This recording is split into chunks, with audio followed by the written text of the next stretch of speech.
안녕하세요. 오만사입니다. 저는 아들을 내리 둘을 낳았습니다. 남보다는 일찍 결혼을 한 터라 시부모님이나 친정 부모님도 모두 일을 하고 계셨어요.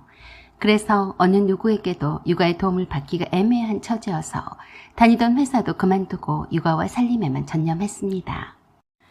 내리 아들만 둘을 키우다 보니 어느덧 저도 아줌마가 다 되어 있더라고요. 이런 것은 꿈도 꿔본 적이 없었는데 결혼한 지 얼마나 되었다고 이렇게 변했을까 하고 생각하니 슬프고 우울할 때도 있었어요. 첫째 아들을 낳고 몸도 추스리기도 전에 둘째 아들을 임신했기 때문에 제 몸은 그야말로 바람 들어간 풍선처럼 빵빵해졌어요. 둘째를 낳고 산후조리를 잘하고 충분한 휴식을 취했으면 좋았으련만 그러지 못했습니다. 작은 아들이 태어나자 큰아들의 케어가 더 힘들어졌어요. 물론 잠깐 동안 친정엄마가 도와주시러 오시긴 했지만 그걸로는 감당이 되지 않았습니다. 성격상 생판 모르는 남의 손을 빌리는 것도 쉽지 않아서 제가 오로지 감내해야만 하는 고생이었어요. 산후조리를 충분히 해야 함에도 불구하고 잠도 제대로 못 자고 늘 징징대는 큰아들과 갓난아를 케어하자니 너무너무 힘이 들었습니다. 눈곱대고 세수할 시간도 없을 만큼 하루가 금방 지나가곤 했어요. 그렇게 한창 치열하게 육아와 싸우고 있을 무렵에 서방님이 결혼을 했습니다. 서방님은 승무원 출신의 키도 크고 아리따운 동서와 결혼을 했어요. 저는 결혼식장에서 동서를 처음 봤습니다. 상견례 때도 시어머니께서 나오지 말라고 해서 나가지 않았어요. 제 큰아들과 남편만 데리고 나갔습니다. 그때 시어머니가 저에게 그러셨어요. 너는 그냥 집에서 수찬이나 돌보고 있어라. 내가 영찬이만 데리고 갈 테니까 번잡스럽게 올 필요는 없다. 사실 상견례 때는 가족들의 첫 대면이니까 남편이 함께 가는 것을 당연하게 생각했습니다. 식구도 많지도 않으니 더욱 그렇게 생각했어요. 그래서 불어버린 몸에 맞는 옷이 없어서 따로 옷도 장만해 두었어요. 상견례 때 입으려고요. 그런데 오지 말라고 하니까 김이 빠지더라고요. 그때도 남편이 시어머니께 그랬어요. 엄마, 영찬이 엄마도 가야죠. 딸랑 저만 가면 어떡해요? 뭐하러 그러냐. 그 점잖은 자리에서 수찬이가 보채거나 울고 나면 어떡하라고 그러냐. 그냥 영찬이 엄마는 집에 있어라. 그래서 저도 한마디 했습니다. 아니요, 어머니 저도 갈래요. 그러자 시어머니가 또 그러셨어요. 너는 쪽팔리게 그 몸으로 가고 싶냐? 꼭 내가 직설적으로 말을 해야 알아듣겠니? 저는 놀라서 그랬어요. 네? 어머니, 제가 쪽팔리다고요? 그래, 솔직히 말해서 네가 그렇게 관리가 안 된 몸으로 나서면 내 낯이 부끄럽지 않겠니? 너는 꼭 내 입으로 이렇게 말해야 알아듣냐?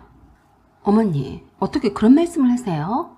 어머니 손주를 낳고 키우느라 관리를 못한 거잖아요. 그래, 그걸 누가 모르냐? 하지만 다른 사람들이 그런 걸 이해를 한다던. 아무튼 급할 것 없으니까 첫인상 기선제압을 당하고 싶진 않으니까 넌 오지 말아라. 저는 그 말에 무척이나 충격을 받았습니다. 그래도 결혼 전에는 외모에는 어느 정도 자신이 있어서 못났다는 생각을 해본 적이 없었고 오히려 이쁘다는 말만 들어왔던 제가 어쩌다 이 지경까지 왔는지 한심했어요. 사실 시댁에 처음 인사를 온 동서도 보지 못했습니다. 그때는 그저 시어머니가 애들을 챙기느라 힘든 저를 배려해서 오지 말라고 하신 줄 알았어요. 그때도 남편이 큰아들만 데리고 갔습니다. 그래서 궁금해서 상견례 때 많이 기대를 했었어요. 저 때문에 나 깎이기 싫다는데 굳이 가고 싶다는 생각은 없었어요. 그날부터 이를 악물고 살 빼야겠다고 마음을 먹었지만 쉬운 일이 아니었어요. 집안일과 두 아들 육아에 소식을 하면서 어떻게 기운을 내냐고요. 적게 먹고 버티려고 했더니 애들한테 짜증만 더 나고 정신건강이 더 나빠지는 것 같았습니다. 서방님의 결혼식장에서 처음 본 동서는 그야말로 천사처럼 아름다웠습니다. 서방님보다도 더 키가 커 보였어요. 승무원 출신이라더니 짐작은 했지만 주먹만한 작은 얼굴에다 가느다란 팔을 보니 한없이 부럽더라고요. 나도 저랬을까 싶었습니다. 나름 죽어라 다이어트를 한다고 했는데도 한복을 입은 제 모습이 늘씬한 시어머니에 비하면 볼품이 없기는 했어요. 저도 모르게 위축이 되어 있는데 두 아들까지 저에게 달라붙어서 몰골이 말이 아니었어요. 그걸 본 시어머니가 저에게 그러시더라고요. 너 식장에는 있지 말고 영찬이만 놔두고 수찬이만 데리고 지하 식당에 가 있어라. 가족 사진 찍어야 하지 않나요? 가족 사진 그런 거 다 필요 없다. 안 찍을 거니까 사진은 신경 쓰지 말고 식당에 내려가 있어. 어머니 왜 자꾸 내려가라고 하세요? 패백하는 거랑 다 지켜봐야죠. 얘가 왜 말귀를 못 알아들어? 내 친구들이 너 이뻤던 기억만 하고 있는데 이렇게 아줌씨가 된 걸 보면 뭘 하겠냐? 하객들이 몰려오기 전에 빨리 내려가 있어. 라고 하시며 다급하게 저를 밀어 제끼셨어요. 엄청 속이 상하고 화가 나긴 했지만 그래도 서방님의 결혼식 날인데 얼굴을 붉히며 시어머니와 입씨름을 하기 싫어서 그냥 결혼식장을 나와서 집으로 와버렸어요. 나중에 서방님 결혼식에서 찍었던 가족 사진을 보고 경악을 했습니다. 저만 쏙 빼놓고 찍었더라고요. 남편도 저를 찾으러 간다며 찍지 않으려고 했더니 시어머니가 그러셨대요. 영찬이 엄마는 관둬라. 시간도 없는데 어느 세월을 찾고 다니냐. 일단 우리들끼리 찍고 보자. 그래서 저와 수찬이만 빠졌어요. 시어머니는 퉁퉁 부른 제가 부끄러워하셨던 겁니다. 완전히 천덕꾸러기 신세가 된 저를 보고도 믿을 수가 없었어요. 그 후로도 시어머니는 동서만 앞세우셨습니다. 큰 집에 제사가 있을 때에도 동서만 불러서 데리고 다니셨어요. 남편의 사촌 형제들 결혼식에도 동서만 대동했고 저는 부르지 않았습니다. 아니죠. 더 정확히 말하자면 두 손자인 제 아들과 남편만 데리고 다니셨어요. 저만 쏙 빼놓고 말입니다. 저는 아예 갈 생각도 하지 않았어요. 그래서 명절 때나 시부모님 생신 때도 가지 않고 두 아들을 딸려서 남편만 보냈어요. 그랬더니 왜 아직도 안 오냐면 난리셨어요. 너 뭐하느라 여지껏 안 오냐? 빨리 와서 네 동서도 있는데 음식장만 해야 할 거 아니냐? 어머니, 쪽팔리게 제가 거기에 가서 뭐해요? 새 며느리 얻으셨으니까 동서랑 알콩달콩 잘해보세요. 뭐야? 며느리가 명절에 시댁에 안 온다니? 이게 무슨 말이냐? 무슨 말이긴요?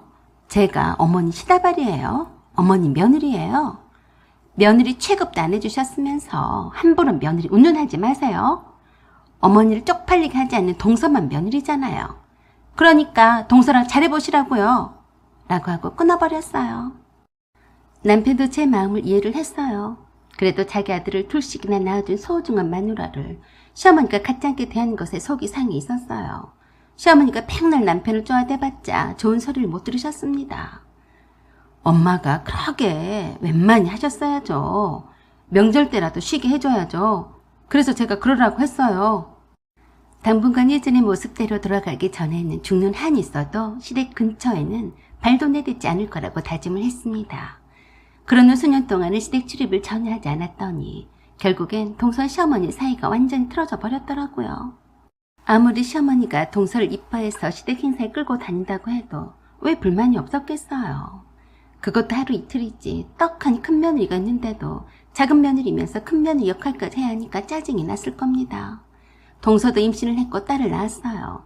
저처럼 많이 붙지도 않고 여전히 이뻤어요. 저도 거의 예전 모습으로 돌아가고 있었어요. 동서의 출산을 축하하러 간 자리에 동서의 친정 식구들과 마주쳤습니다. 아무도 저를 못 알아봤어요. 다만 제가 우리 수찬이를 데리고 갔더니 동서가 겨우 저를 알아본 거였어요. 동서 축하해. 얼마나 좋아. 첫 딸을 낳았으니. 나도 셋째가 딸이란 보장만 있으면 지금이라도 낳고 싶네. 부러워. 때마침 제 뒤를 따라 어느 뚱뚱한 중년 부인이 들어왔어요. 시어머니셨는데 몰라보게 살이 쪄서 깜놀했습니다. 남편에게서 소식은 들었어요. 갱년기 대사 증후군에 걸려서 살이 엄청 찌셨다고 하더니 고도 비만까지는 아니어도 그 날렵하던 턱선이 다 사라져서 제 아들을 알아보기 전에는 못 알아보겠더라고요. 오랜만에 마주친 시어머니 모습에 놀랍기만 하면서도 저는 고소했어요. 저는 시어머니가 보시기에도 놀랄 만큼 예전 모습으로 돌아가고 있었으니까요. 시어머니께서 동서의 병실로 들어오자마자 저는 동서에게 몸조리를 잘하라고 하고 나왔어요. 잠깐도 시어머니와 불편하게 한 공간에 있기 싫어서였죠. 그 후에 친정아버지 칠순잔치에 아버님과 동서와 서방님에게 초청장을 보냈어요. 시어머니도 오셨더라고요. 제가 가족기념 사진을 찍자고 했습니다. 그랬더니 시어머니께서 좋다고 저희 친정 부모님 곁에 서 계시더라고요. 그래서 사진 기사만 전담했던 남동생에게 친정 부모님과 시부모님과 한판 찍게 하고 가족 사진만 따로 찍어달라고 했었죠. 그랬더니 시어머니가 당연하다는 듯이 저희들 사이에 끼려고 해서 제가 조용히 다가가서 말씀을 드렸어요.